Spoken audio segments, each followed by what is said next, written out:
Welcome to IFAStories, where ancient wisdom meets modern storytelling. Step into the sacred world of Ifa, the Yoruba spiritual system, where every tale carries the power of divination, destiny, and deep cultural insight. Join us as we unravel the mysteries of the Orishas, the divine forces guiding our paths, Òrúnmìlà, the Iron Moles, and many more. Each story is a bridge between the past and the present, weaving timeless lessons that inspire, enlighten, and transform. Embrace the wisdom, honor the tradition, and journey with us into the heart of Ifa. Subscribe now and let the stories guide you.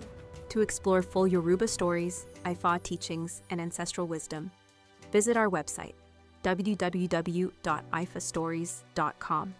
Step into the sacred path for more resources and information. The Descent of Ku to the Village. Pataki, Sacred Story.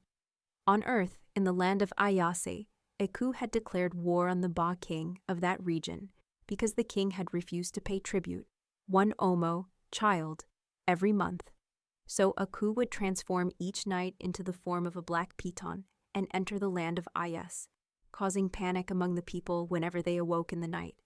Faced with this abnormal situation, the Ba went to consult Òrúnmìlà, who divined this Ifa for him and said, "You must make Ebo, sacrifice, with a baton, one Aile, dove, an Akuko, rooster, Eku, rat, Eya, fish, and Epo, palm oil." Òrúnmìlà prepared the Ebo and instructed him, "Give the Akuko to Esu Elegba, and the Aile to the land of Tumile. Take the baton and place it next to the Aile inside your house, so your life will not be in danger." The Ba did as instructed.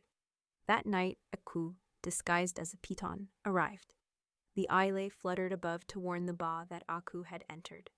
The piton lunged at the Aile to swallow it, but as she spread her wings, he could neither swallow nor regurgitate her, thus becoming trapped. The Ba, with his baton, struck and killed the serpent, and then gave thanks to his Ifa.